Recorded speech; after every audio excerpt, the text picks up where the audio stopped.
In the bustling city of Mumbai on December 27, 1955, a child was born who would one day rise from the crowded lanes of Dongri to become one of the world's most notorious underworld figures. His name was Dawood Ibrahim. To his family, he was just another child in a modest Muslim household. To history, he would become a symbol of fear, power, and mystery. Dawood's father, Ibrahim Kaskar, served as a head constable in the Mumbai police. His job was steady but poorly paid, and the family lived in Dongri, a dense neighborhood known for its poverty, its struggle, and its sharp contrasts. Dongri was not just a locality, it was a world of its own. Narrow lanes, crumbling houses, and a melting pot of communities defined its identity. It was also a place where crime thrived and street gangs ruled the nights. For young Dawood, growing up here meant being exposed to both law and lawlessness at the same time. His father represented the authority of the state, but the streets whispered a different message. Power often belonged to those who broke the rules. From an early age, Dawood was observant.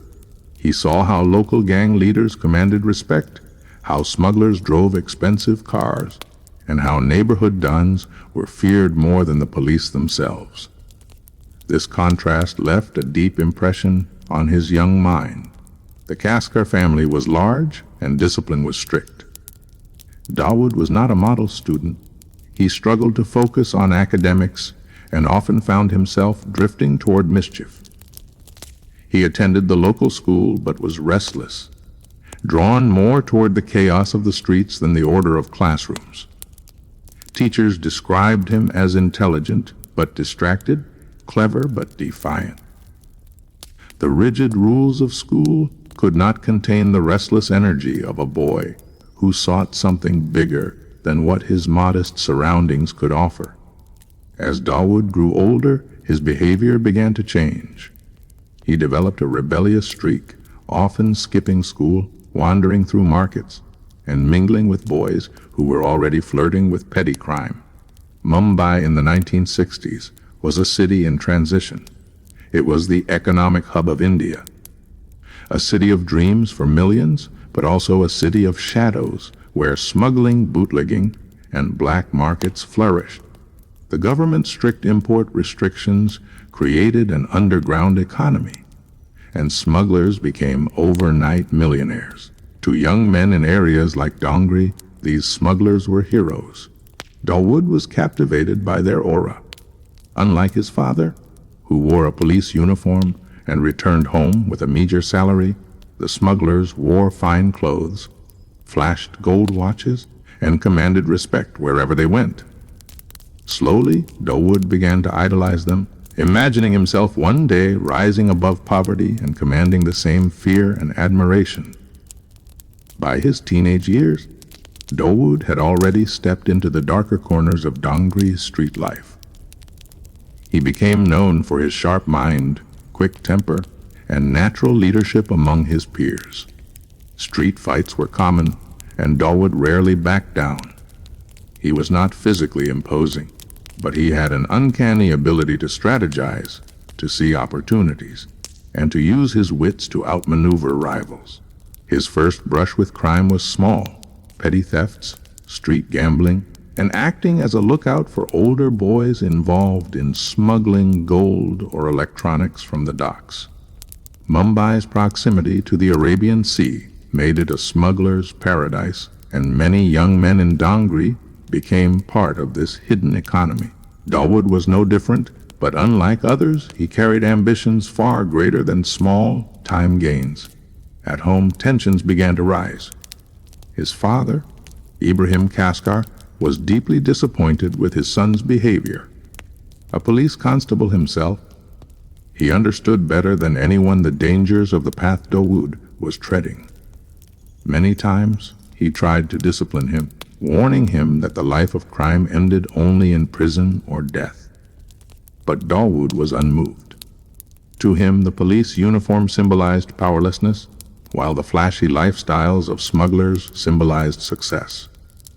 By the late 1960s, Dawood's involvement in gang activities had grown. He was now recognized in Dongri not just as a troublemaker, but as a boy with ambition. He looked up to the local dons who controlled smuggling routes, especially the Pathan gangs that dominated the city's underworld at the time.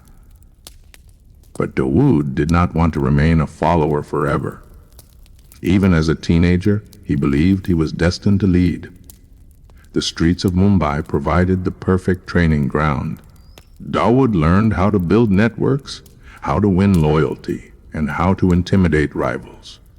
He studied the psychology of fear and respect, watching how local gangsters commanded obedience not just through violence, but through calculated strategy.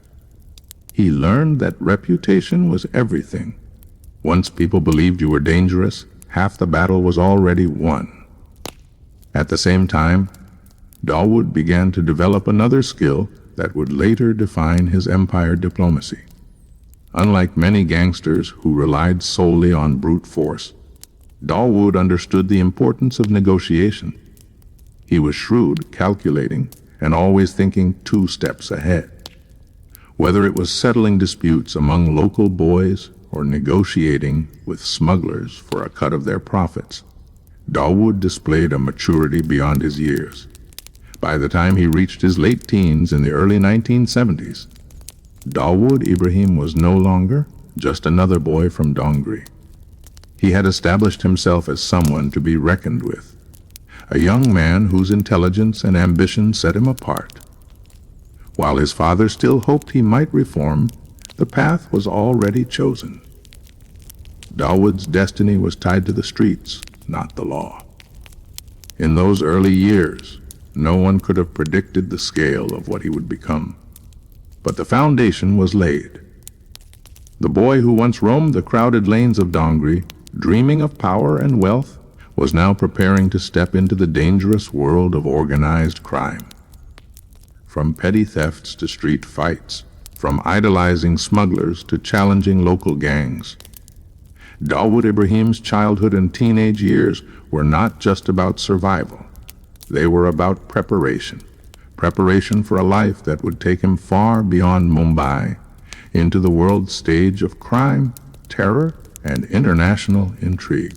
The story of India's most infamous underworld kingpin had just begun. As the 1970s unfolded, Mumbai was a city of contradictions. It was the financial capital of India, filled with dreams and ambition.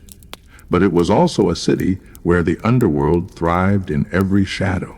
Gold smuggling, bootlegging, and black market trading were part of daily life. For the poor, the legal system seemed distant and powerless. For those who dared to break the rules, the rewards were great. And among the restless youth of Dongri, one name was beginning to echo with both admiration and fear: Dawood Ibrahim. In his late teens, Dawood had already outgrown the petty thefts of his childhood. He was no longer content with small street hustles. He wanted control, influence, and recognition.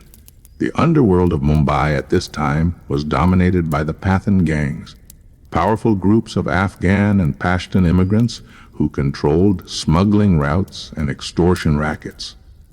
These gangs ruled the streets with brutality, and few dared to challenge them. But Dawood was different. He saw opportunity where others saw danger. Together with his elder brother, Shabir Ibrahim Kaskar, Dawood began forming his own gang. Shabir was more hot-headed, known for his aggressive nature, while Dawood was the strategist, the mind behind the moves. Their gang started small, extorting money from local businesses, running protection rackets, and offering services to smugglers in exchange for cuts of profits. Slowly but steadily, their influence began to spread. Dawood's reputation grew not only because of his ambition, but also because of his fearlessness. He was willing to confront the Pathan gangs, something few dared to attempt. In street fights, Dawood's men often found themselves outnumbered, but Dawood relied on planning and surprise tactics. He understood that violence alone would not win. Precision and timing mattered just as much. These clashes with the Pathan gangs became legendary in the backstreets of Mumbai, and each victory added to his growing myth. The 1970s were also a time when Mumbai was changing rapidly. The city's ports were flooded with smuggled goods, gold bars, electronics, luxury fabrics, all brought in by syndicates who evaded India's strict trade laws. The demand for these items was high, and smugglers were making fortunes. Dawood realized that if he wanted to rise, he had to move beyond local street fights and enter the world of smuggling. This was where the real money and power lay. Through calculated networking, Dawood began establishing contacts with smugglers who operated out of Dubai and the Persian Gulf. These men needed protection and smooth operations at Mumbai's docks, and Dawood offered them exactly that. His gang would ensure shipments were unloaded without interference, and in return, he received a share of the profits. Slowly, he positioned himself as a valuable ally to international smugglers. Despite his growing success, Dawood's activities could not go unnoticed by the law. His father, still a serving police constable, was embarrassed and ashamed. The irony was sharp. While Ibrahim Kaskar worked to uphold the law, his son was undermining it on the streets. Several times, Dawood was arrested on petty charges, but he always managed to escape harsh punishment due to lack of evidence or the influence of his growing network. Each brush with the law only hardened him, teaching him how to operate more carefully. It was during this time that Dawood truly embraced the identity of a Don. His clothes changed. No longer the simple attire of a Dongri boy, but stylish outfits that made him stand out. He began carrying himself with authority, and his men treated him with respect bordering on reverence. He demanded loyalty and offered protection in return. To those who supported him, he was generous, often helping poor families or funding weddings. To those who opposed him, he was ruthless. Fear and loyalty together became the pillars of his rule. The rivalry with the Pathan gangs reached its peak in the late 1970s. One infamous incident involved a daring attack at a cinema hall where Dawood's men clashed openly with the Pathans. Blood was spilled and the police were forced to intervene. The clash cemented Dawood's status as a fearless challenger to the established underworld. From that point onward, his gang was no longer seen as small-time players. They were recognized as a serious force in Mumbai's criminal landscape. But with power came enemies. Dawood's rise attracted attention not just from rival gangs, but also from corrupt elements within the police and political circles. Some saw him as a threat, others saw him as an asset. Dawood was quick to understand that survival in the underworld depended not only on muscle and money, but also on influence. He began cultivating relationships with certain police officers and politicians, ensuring that his operations received protection in exchange for favors. By the dawn of the 1980s, Dawood Ibrahim had transformed from a rebellious teenager into one of Mumbai's most feared young duns. His gang, operating with brother Shabir, was expanding its reach into smuggling, extortion, and contract killings. The days of petty theft were long gone. Dawood was now playing the bigger game. He also began to dream bigger. Watching the international smugglers who moved between Dubai, Sharjah, and Mumbai, Dawood realized that the future of crime was not limited to the narrow streets of Dongri. The world was changing, and organized crime was becoming global. He wanted his empire to expand beyond India, to become a network that stretched across borders. The stage was set. A boy from Dongri, once dismissed as a troublemaker, was now preparing to rewrite the history of India's underworld. The battles with the Pathan gangs had hardened him. The lessons of smuggling had enriched him, and the taste of power had consumed him. Dawood Ibrahim was no longer just a street dun. He was a rising force, building the foundation of what would soon be known as D Company, an empire that would make his name infamous across the world. The story of Dawood's rise from street fights to smuggling king was not just about crime, it was about ambition, vision, and the hunger for power. And as the 1980s began, the world was about to witness the birth of India's most powerful criminal syndicate. The 1980s marked a turning point in Mumbai's underworld. Old rivalries were fading, new opportunities were emerging, and a new order was waiting to be established. At the center of this transformation stood Dawood Ibrahim and his brother Shabir, whose ambition had outgrown the narrow lanes of Dongri. What began as a street gang was now evolving into something bigger, more structured, and far more dangerous. This was the birth of D Company, an organized criminal syndicate that would dominate not just Mumbai, but reach across continents. By the early 1980s, Dawood had already made his mark as a feared gangster. His clashes with the Pathan gangs had won him a reputation, and his growing involvement in smuggling made him a valuable ally to international players. But Dawood wanted more than just reputation. He wanted to build a system, an organization that functioned like a business empire, with divisions, loyalty, and discipline. Unlike many underworld duns before him who ruled through brute force alone, Dawood envisioned a criminal corporation, efficient and far-reaching. The foundation of D Company was laid with his brother Shabir by his side. Shabir acted as the enforcer, the muscle who handled immediate threats and showed no hesitation in using violence. Dawood, meanwhile, played the role of strategist, calculating every move, planning alliances, and expanding the gang's operations. Together, the two brothers became a deadly combination, one the brain, the other the sword. D Company's first major step into the spotlight came through smuggling.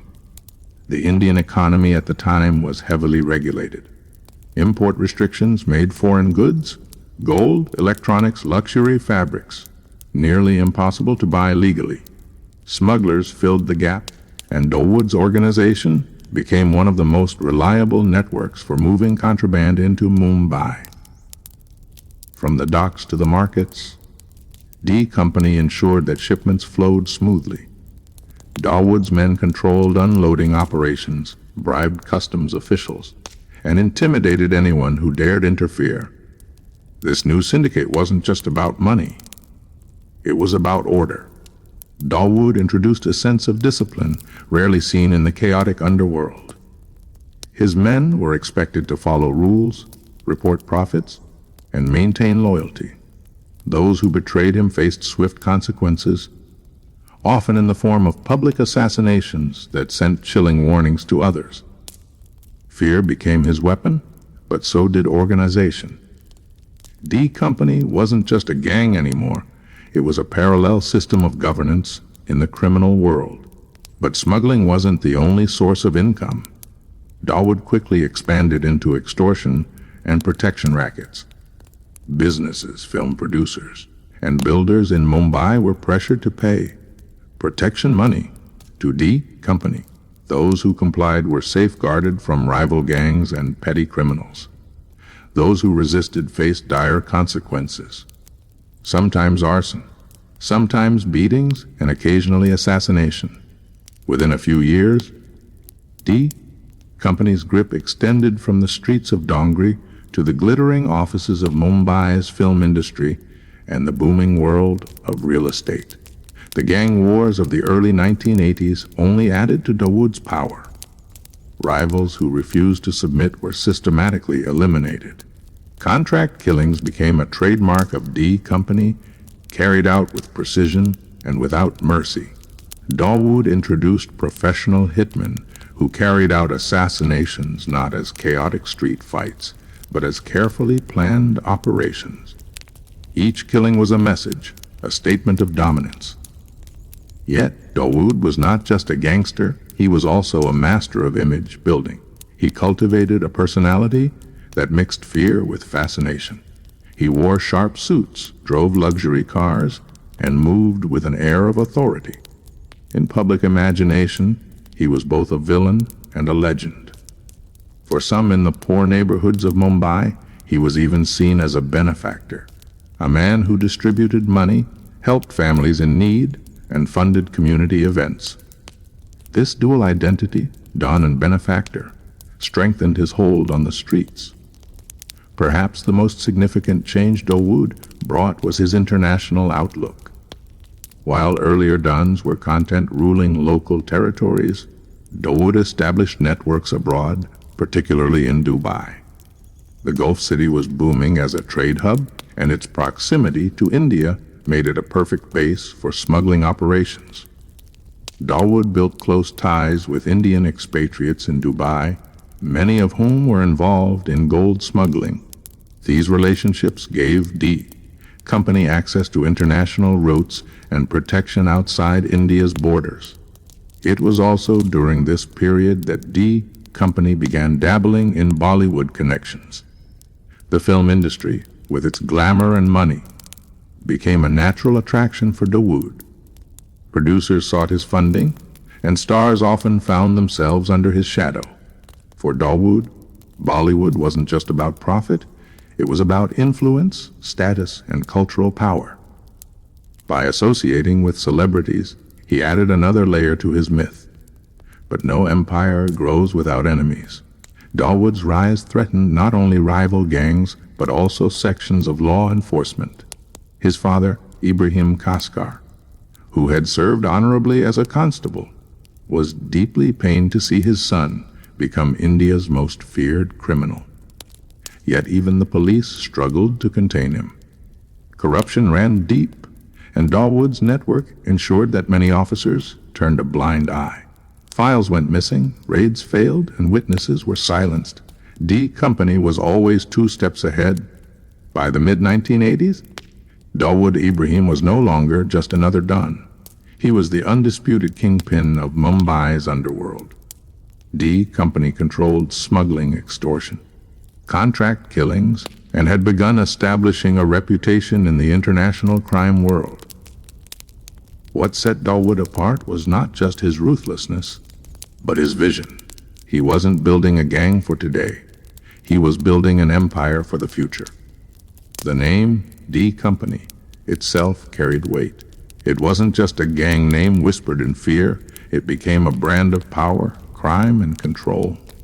In Mumbai, people spoke of D Company the way others spoke of corporations. It was organized, it was efficient, and it was everywhere.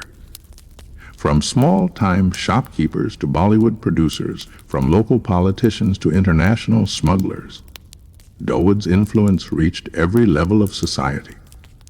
The creation of D Company was not simply a chapter in Dawood's life. It was the foundation of his legend. It transformed him from a street don into a global player. And as the 1980s moved forward, Dawood's empire would only expand, touching every corner of India's underworld and beyond. The world was beginning to take notice. Dawood Ibrahim was no longer just a name in police files. He was becoming an international figure. And soon, events would unfold that would cement his place in history as not just India's underworld king, but one of the most infamous criminals the world had ever known. By the mid-1980s, Dawood Ibrahim's transformation was complete. He was no longer just a gangster from Dongri. He was the architect of a criminal syndicate that functioned like a multinational corporation. D Company was not confined to Mumbai's streets anymore. It had spread its roots across India and reached out into international waters. The years between 1985 and 1990 were the period of expansion, when Dawood elevated himself from a feared Don into an untouchable crime lord with influence stretching from the corridors of Bollywood to the palaces of Dubai. Dawood's decision to shift much of his base abroad was a masterstroke. He chose Dubai, then a booming Gulf city, as his second home.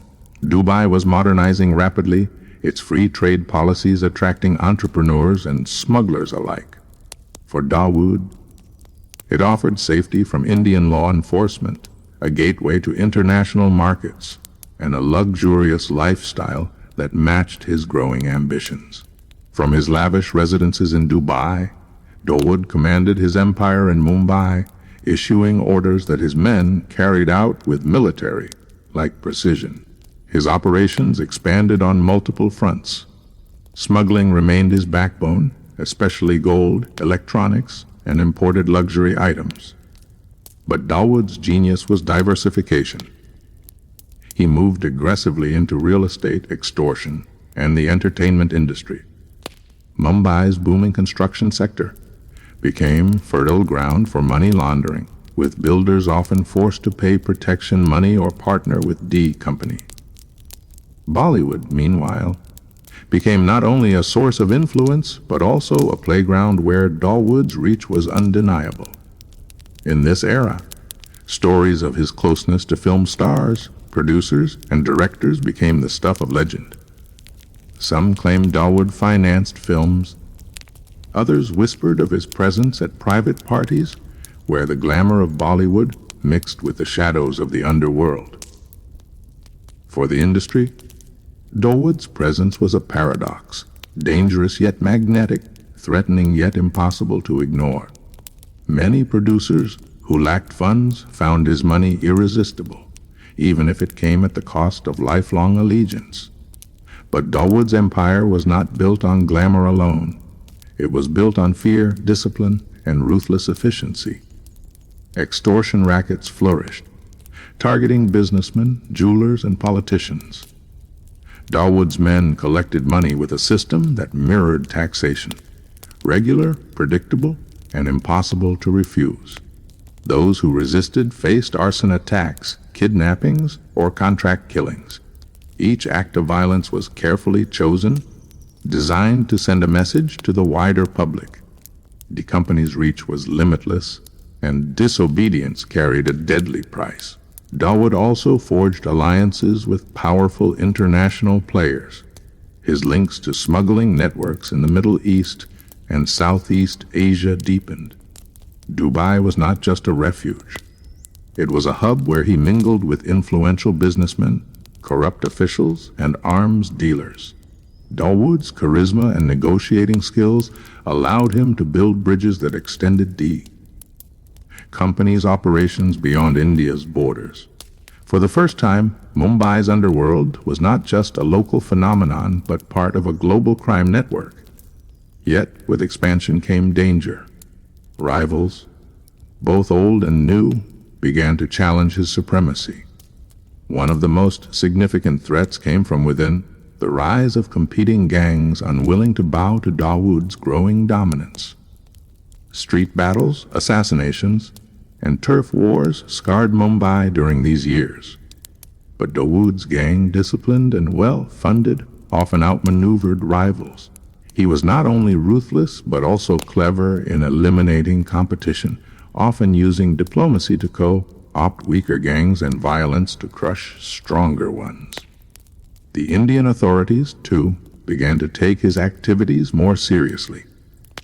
Dawood was no longer just another gangster. He was a national threat. The Mumbai police launched operations to weaken his syndicate, but corruption and fear crippled their efforts.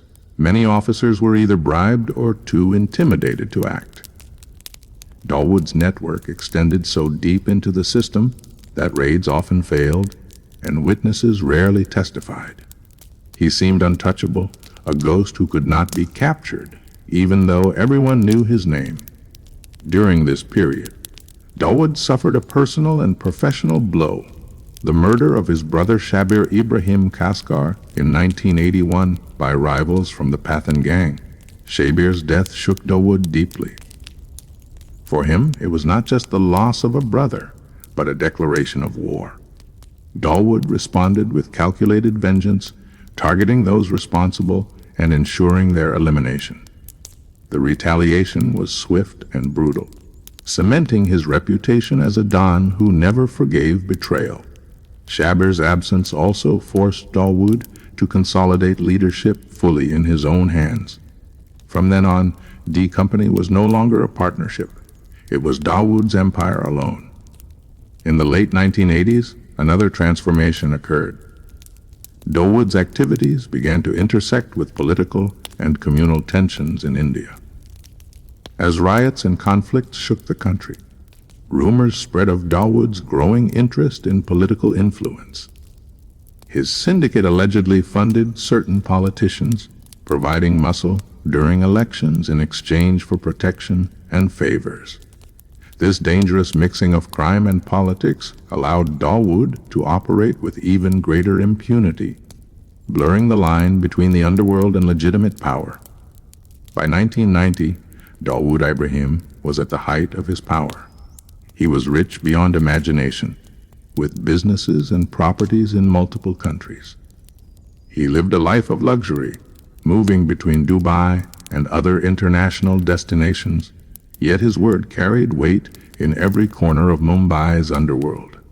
From contract killings to match fixing scandals in cricket, from Bollywood parties to smuggling routes across oceans, Dawood's empire touched everything.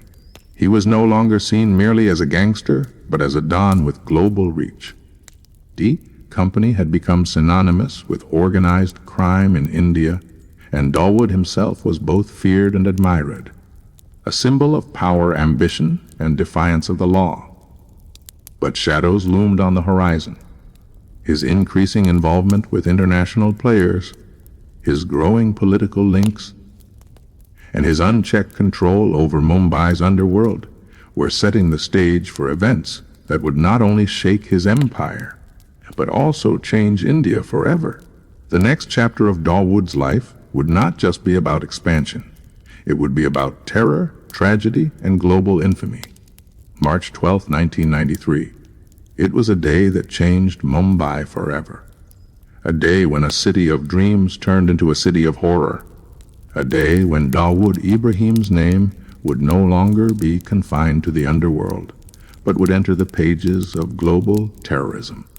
The seeds of this tragedy were sown in the early 1990s, a period when India was simmering with communal tension. The demolition of the Babri Masjid in December 1992 had ignited riots across the country, and Mumbai became one of the worst affected cities. Violence between Hindus and Muslims left hundreds dead, neighborhoods divided, and communities scarred with hatred. In this atmosphere of anger and despair, extremists sought revenge, and into this volatile mix stepped Dawood Ibrahim and his network. Dawood had already established himself as India's most powerful underworld don, running D Company from Dubai with an iron grip. His operations in smuggling, extortion, and Bollywood connections had made him both wealthy and influential.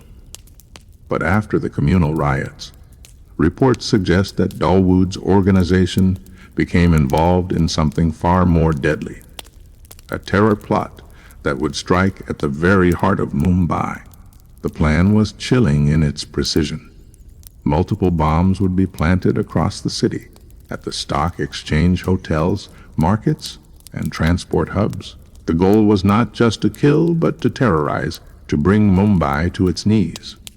Financing, logistics, and coordination were allegedly routed through Dawood's vast international network. The company's men, alongside extremists, provided the muscle and planning to execute what would become India's worst terrorist attack of its time.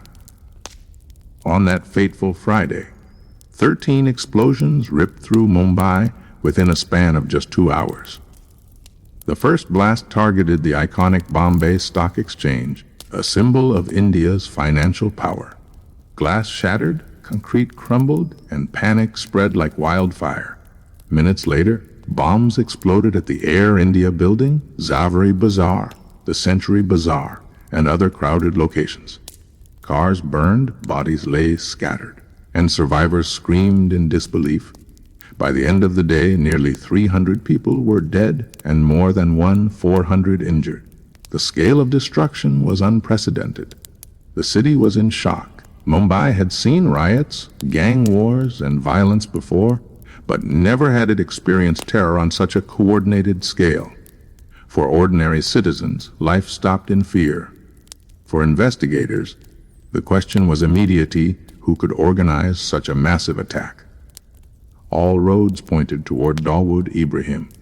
The Indian authorities launched one of the biggest investigations in the country's history.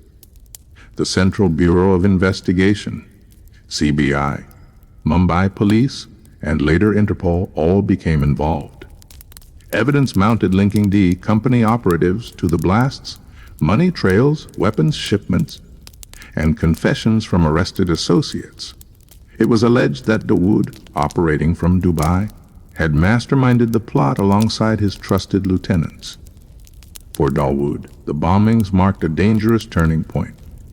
Until then, he had been viewed as a gangster, a smuggler, a don who thrived on crime but not on ideology.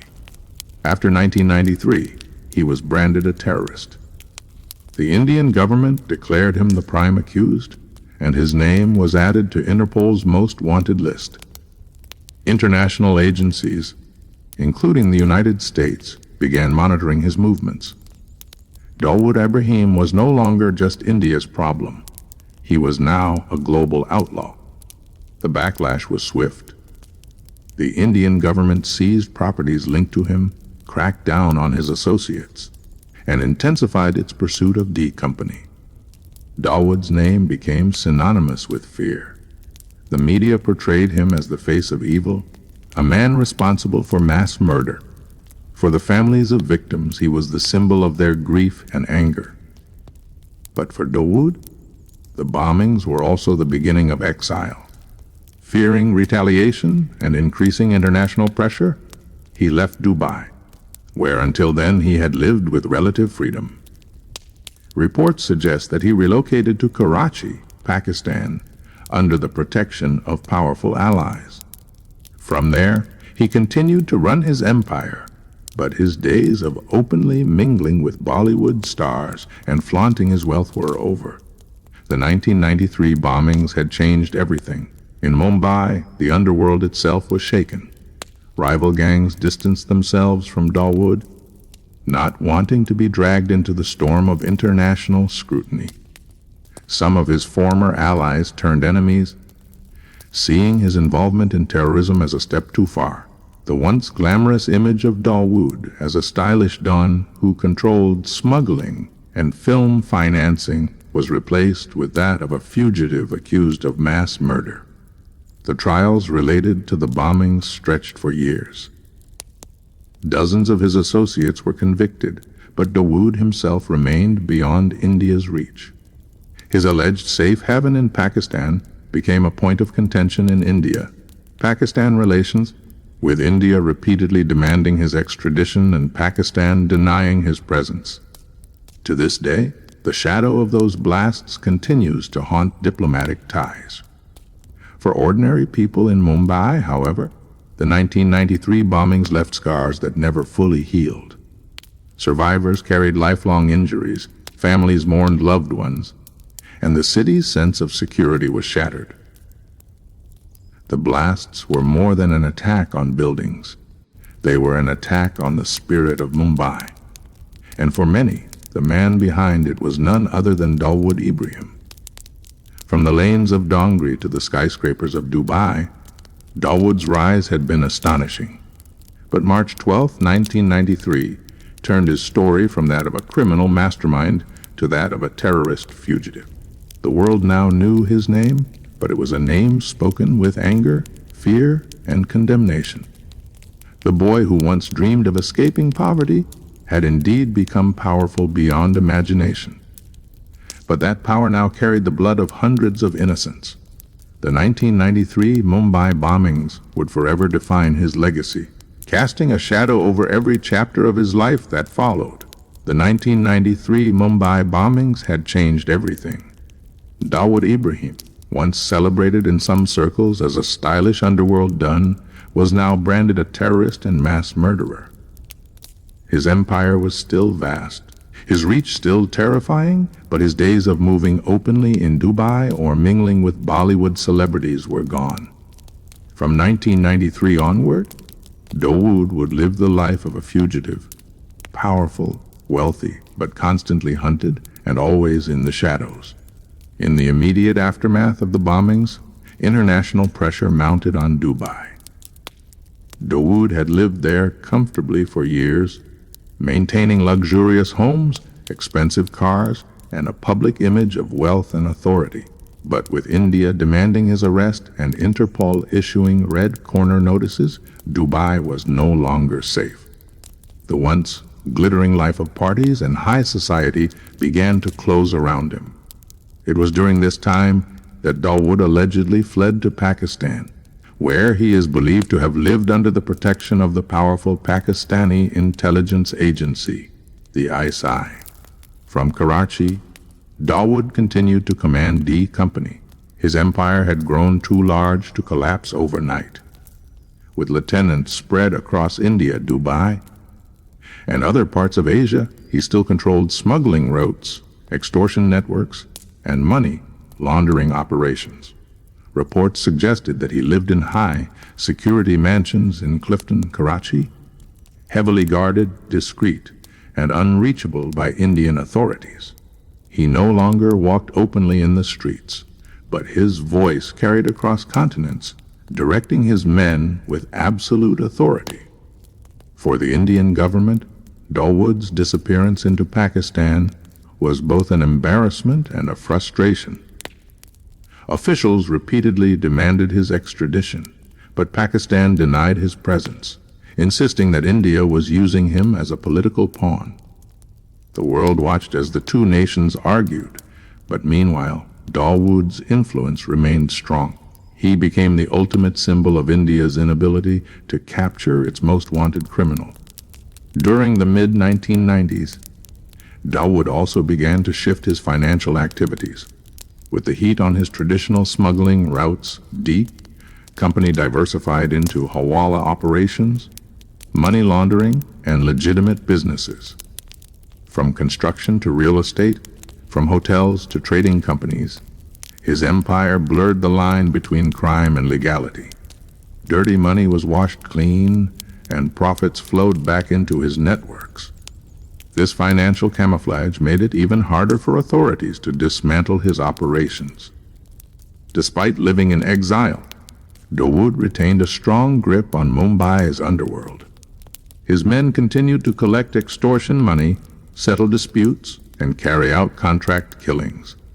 Builders, businessmen, and Bollywood producers still feared the voice on the other end of the phone. A voice that could decide whether a project thrived or burned to the ground. D Company became less about street-level crime and more about strategic control, ensuring Dawood's dominance even in his absence. The 1990s also saw increasing evidence of Dawood's connections with global terror organizations. Intelligence agencies around the world suspected that his network provided logistical support, safe routes, and financial assistance to extremist groups.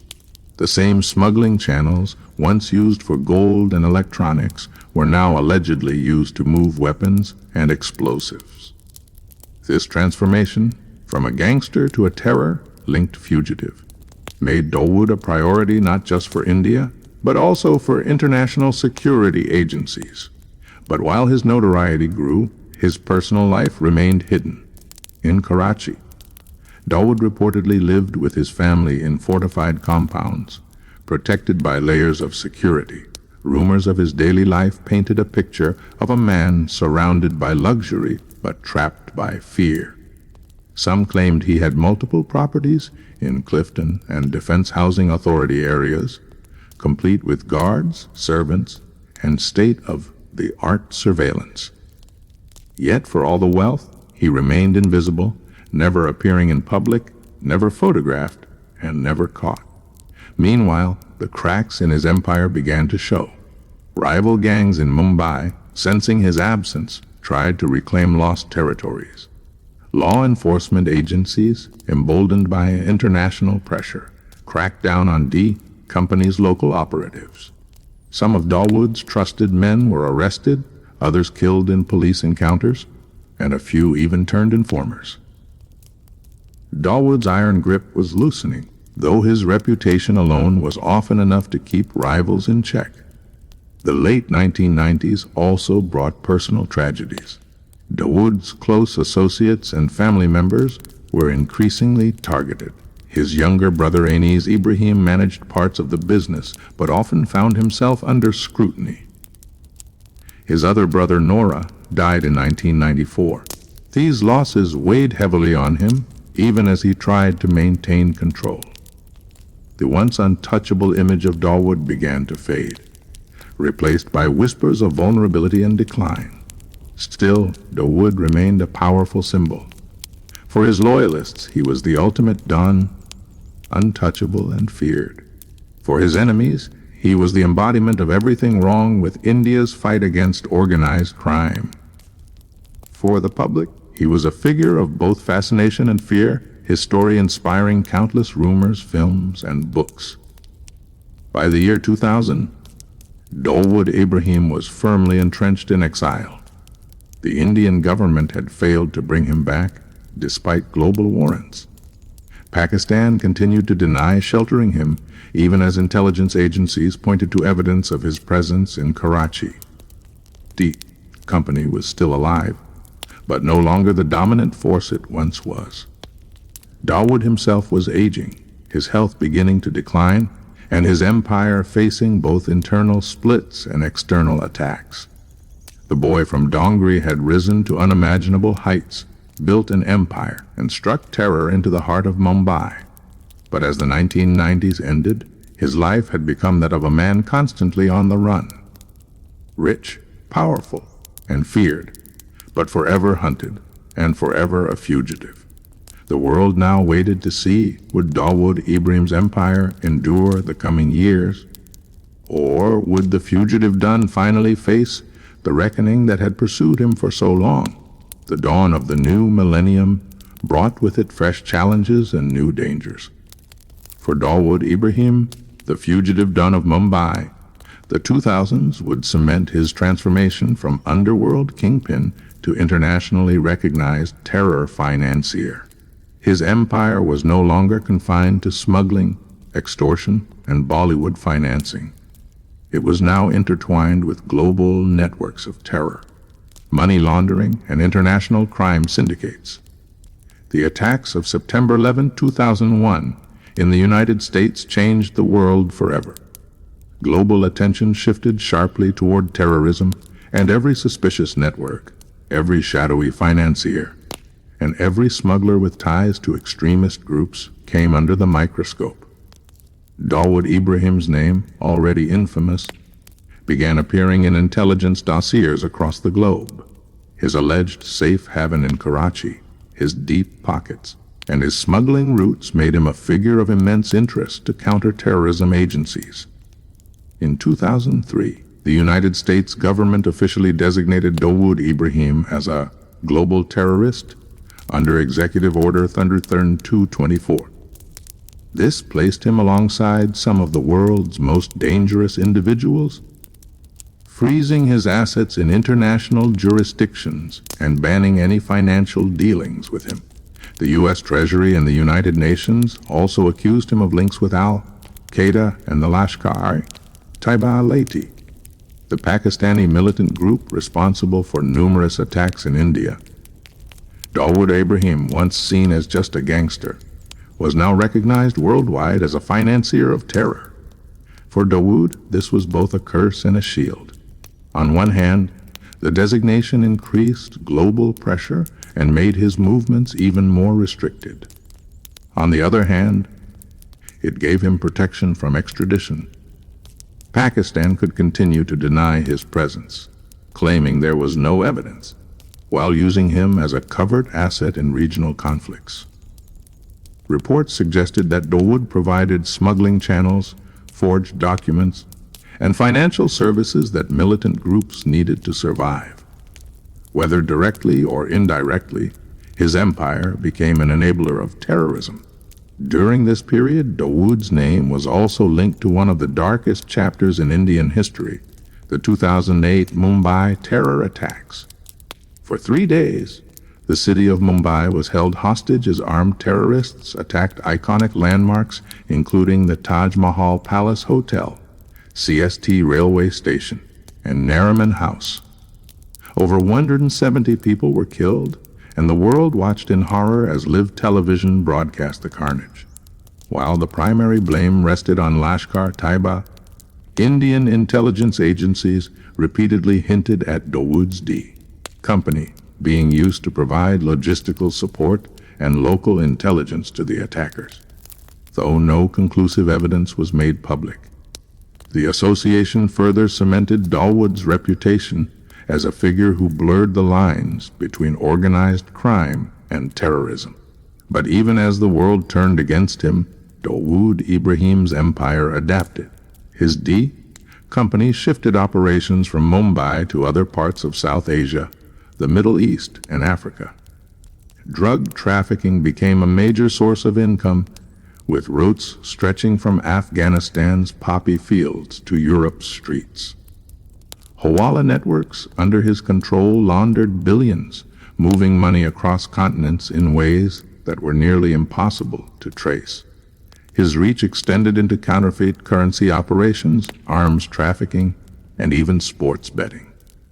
Despite these global accusations, Dawood continued to live in reported luxury in Pakistan. Intelligence reports suggested he resided in Karachi's Clifton area, surrounded by guards, family members, and loyalists. Some accounts even claimed he had multiple safe houses, each equipped with advanced surveillance and tight security. Though Pakistan denied his presence, Indian officials consistently maintained that he was being protected, a pawn in the larger geopolitical game between the two nations. The 2000s were also marked by fractures within his empire.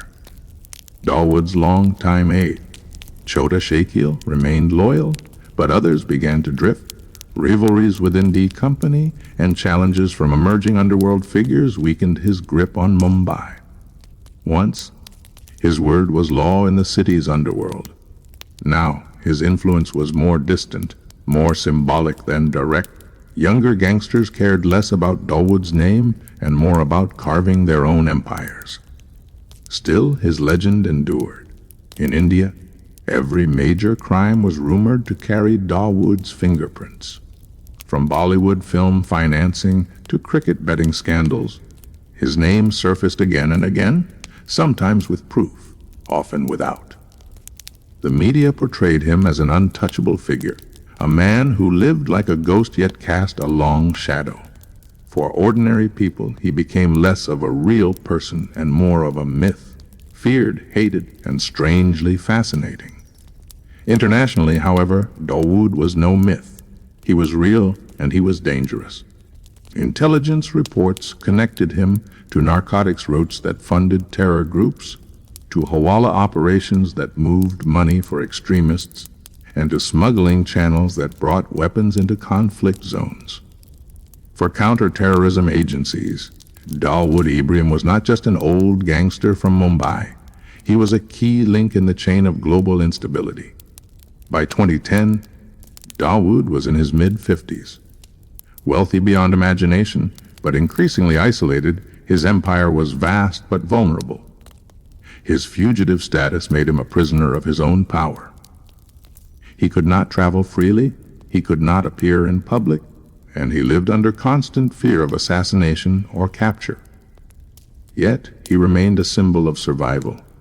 The Don who had outlived his rivals, evaded law enforcement for decades, and transformed from a street criminal into a figure of international consequence. The boy from Dongri had once dreamed of escaping poverty. He had risen to become the underworld's most powerful man, but now he was entangled in a global web of crime and terror.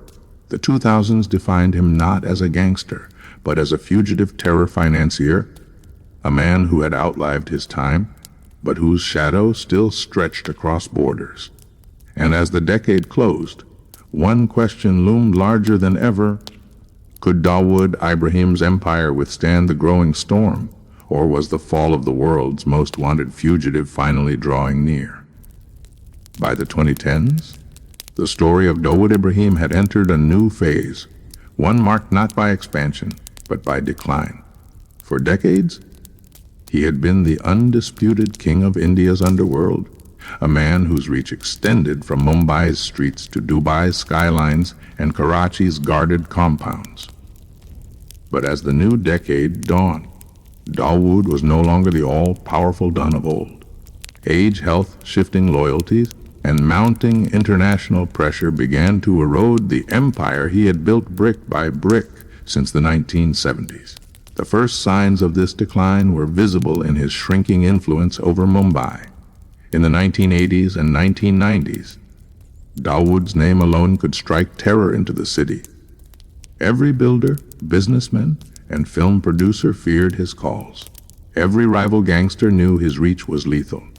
But by the 2010s, the Mumbai underworld had changed. Local gangs fragmented, law enforcement grew more aggressive, and newer crime syndicates focused on cybercrime and digital fraud rather than the traditional rackets of smuggling and extortion.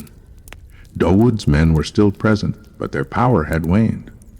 His grip on the city was no longer absolute. It was fading. Meanwhile, cracks within D Company itself became deeper. Dawood's long-time lieutenant, Chota Shakil, remained loyal, but there were increasing reports of rifts with other senior figures. Chota Rajan, once Dawood's trusted aide, had already broken away in the 1990s, turning into a bitter enemy who collaborated with Indian agencies. By the mid-2010s, Rajan had been captured and extradited to India, where he openly confirmed Dawood's presence in Pakistan. This testimony embarrassed Pakistan and further isolated Dawood, whose empire was now weakened by internal betrayals and external exposure. The Indian government intensified its efforts against him during this period. New laws allowed for the confiscation of properties belonging to Dawood and his associates.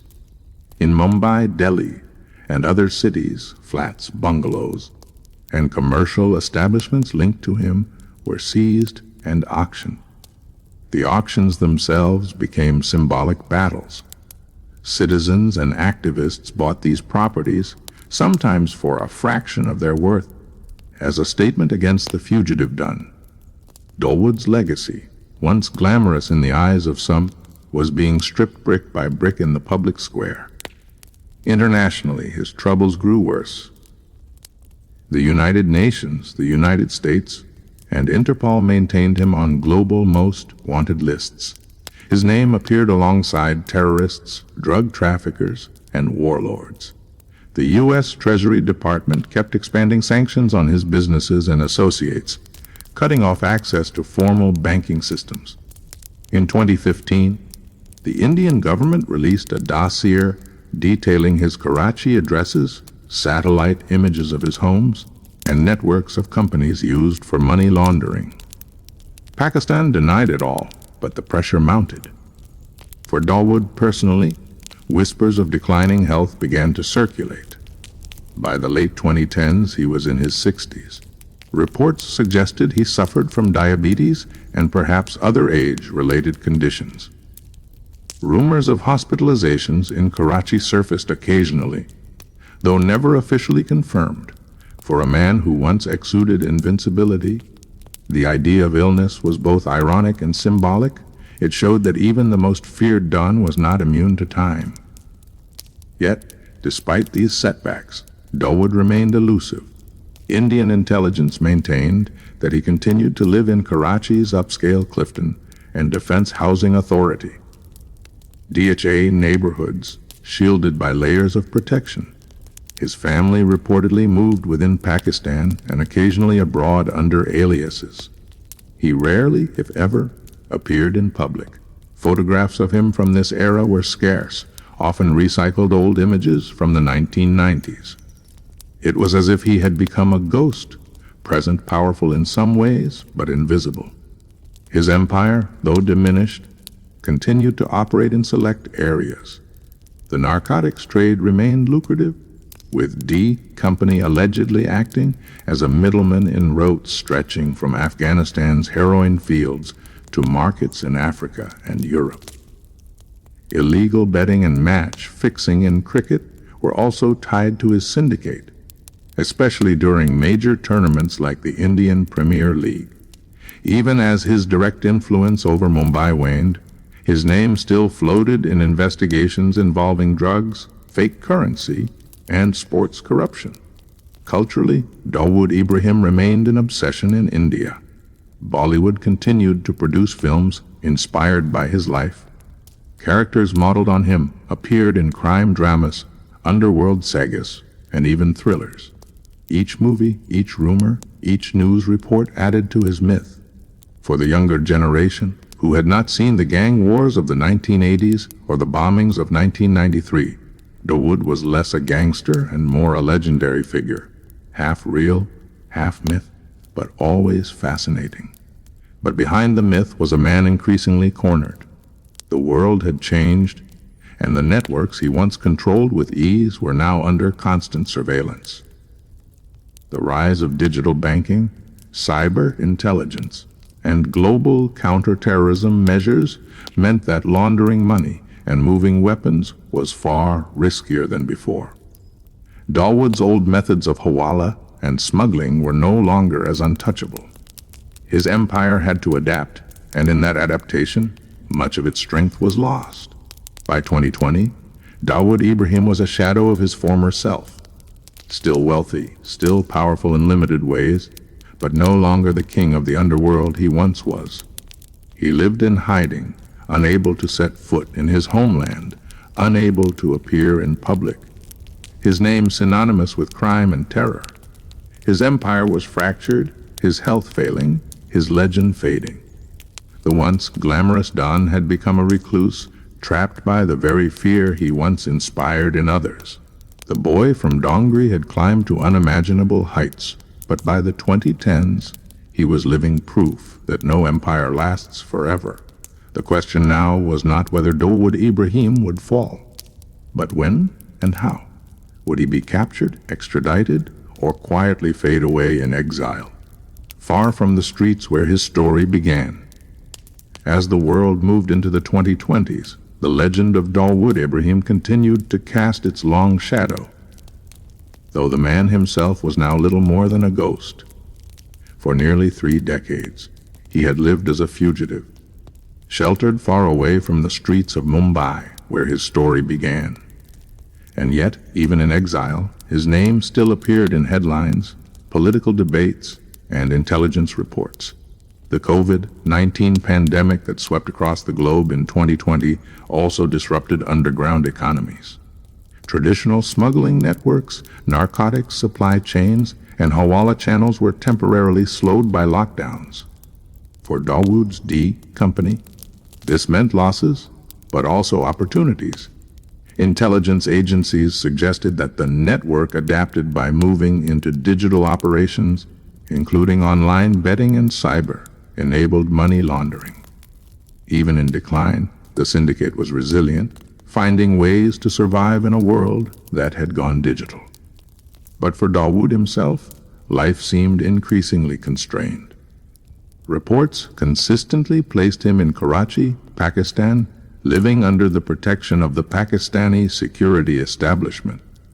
Some claimed he lived in the Clifton or Defense Housing Authority areas, in heavily guarded mansions.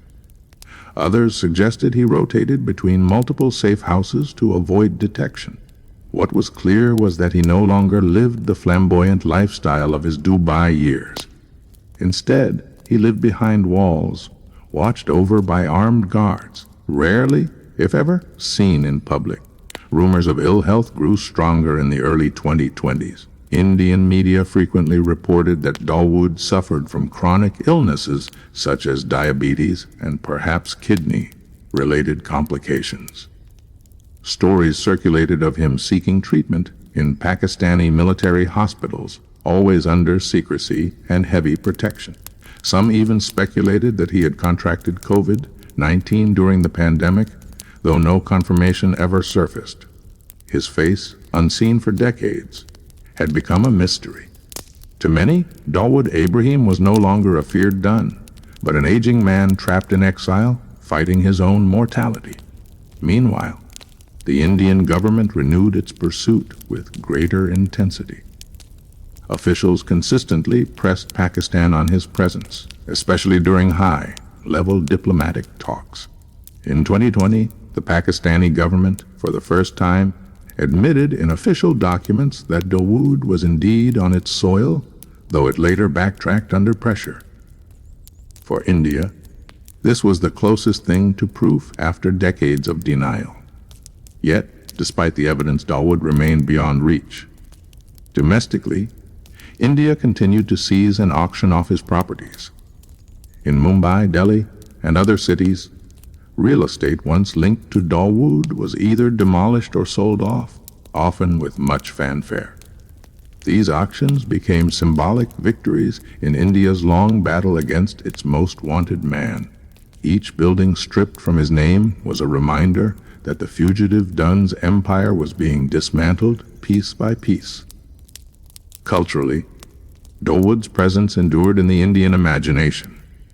New films, web series, and books continued to be inspired by his life. For younger generations, he was less a living criminal and more a character of myth and legend, a symbol of Mumbai's violent underworld, of power gained and lost. In truth, his relevance to India's present-day underworld was minimal, but the fascination with his story remained endless. By the mid-2020s, intelligence reports suggested that Dawood had largely withdrawn from active operations. D Company was said to be managed by younger associates and family members, while Dawood himself stayed in the background. His brother Dawood Ibrahim was believed to handle parts of the network, though even his influence had waned. The once feared syndicate was a shadow of its former self, still present in drug trafficking, money laundering, and illegal betting, but nowhere near the global force it had been in the 1990s. For Dawood, exile had become a prison of its own making. Wealthy beyond imagination, but unable to enjoy it.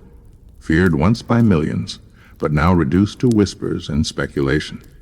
He could not step foot in India, the land of his birth, where his name was synonymous with betrayal and terror. He could not travel abroad freely, for every border carried the risk of arrest. He could not show his face in public, for every camera lens was a potential danger. He lived, in essence, in hiding, protected but powerless, and yet his legend endured. Every time India faced a major security scare, Dawood's name resurfaced in rumors. Every time a major drug bust was made, whispers of D Company circulated. Every time a Bollywood film depicted a gangster kingpin, audiences inevitably drew comparisons to him. His life had become larger than fact, a mixture of reality, speculation, and mythology. But behind the myth was a man who had once ruled the streets and who now lived in shadows. His journey from a boy in Dongri to India's most wanted man was a tale of ambition, crime, betrayal, and survival. Yet by the 2020s, it was also a story of decline, an aging Dun watching the world move on without him. As of 2025, Dawood Ibrahim remains one of the most wanted fugitives in the world. India continues to demand his extradition. Pakistan continues to deny his presence. Intelligence agencies continue to track his fading empire. And ordinary people continue to wonder, after all these years, will Dawood Ibrahim ever face justice, or will he die in exile, his legend forever unfinished? The underworld king who once dreamed of ruling Mumbai had built an empire that spanned continents. But now, his kingdom was reduced to guarded houses and fading power. The boy who escaped poverty had indeed reached heights unimaginable, but at the cost of becoming a prisoner in his own life. The story of Dawood Ibrahim is not just the tale of a gangster. It is the saga of a boy who rose from poverty to become one of the most feared men in the world. It is a story of power, betrayal, survival, and decline. And as his life moves into its final chapters, what remains is a legacy filled with both fascination and warning. Dawood's rise from the narrow lanes of Dongri in Mumbai to the skyscrapers of Dubai and the guarded mansions of Karachi is unmatched in the history of India's underworld. He built D Company, a syndicate that grew from street extortion and smuggling to a multinational empire of narcotics, arms trafficking, hawala, real estate, and even terror finance. For a time, he controlled Mumbai like no one else before him. Politicians, businessmen, and even film stars lived in his shadow. His name carried both awe and fear. But the same ambition that built his empire also destroyed it. The 1993 Mumbai Bombings turned Dawood from a gangster into a terrorist in the eyes of the world. The blasts that killed hundreds and injured thousands forever stained his name with blood. From that day, Dawood Ibrahim was no longer just an underworld don. He became India's most wanted man, hunted across continents, forever in exile. His life in hiding, first in Dubai, then in Pakistan, shows the paradox of power. He amassed unimaginable wealth, lived in luxury, and influenced global networks, yet he became a prisoner of his own reputation.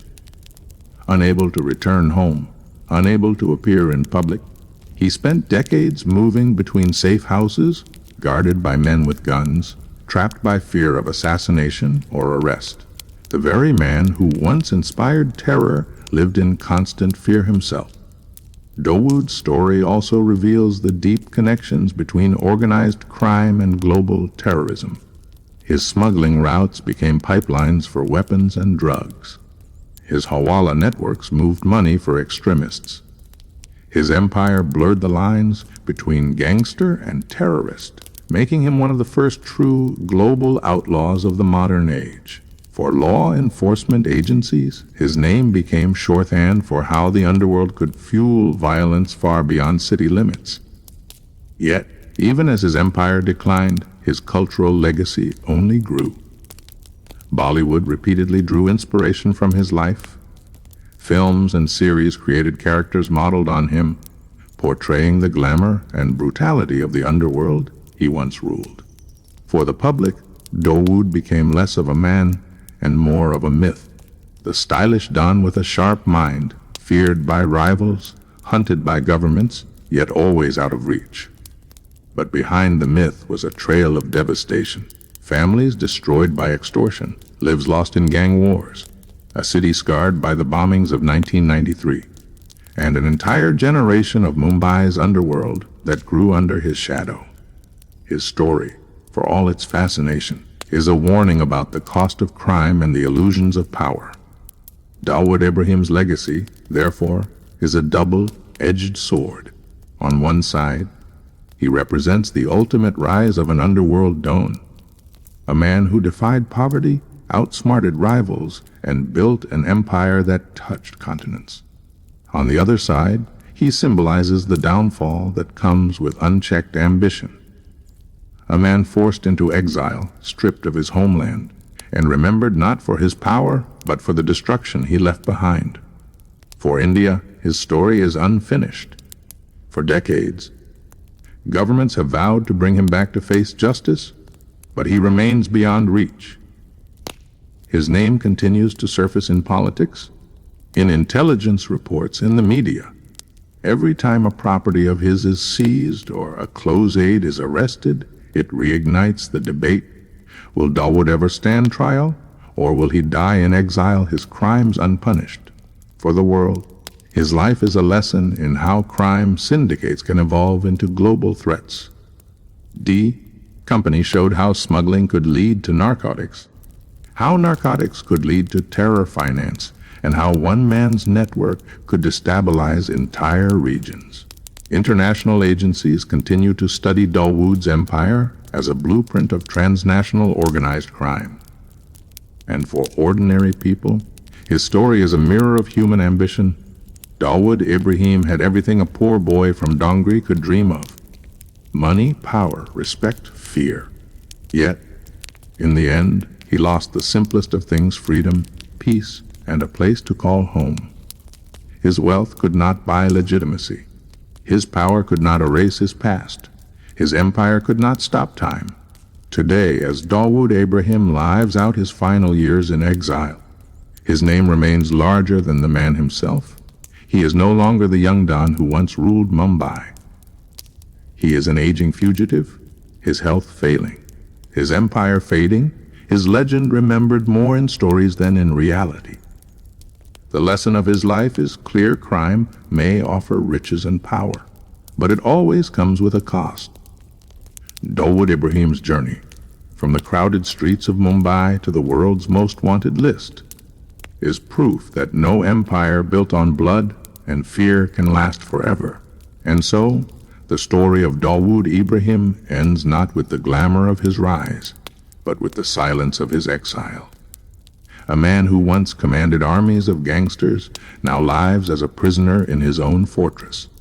A man who once sought to rule the world now waits for the inevitable end, an end that will leave behind not glory, but caution. Dawood Ibrahim's name will live on in history, but not as he might have hoped. Not as a king, not as a legend, but as a warning.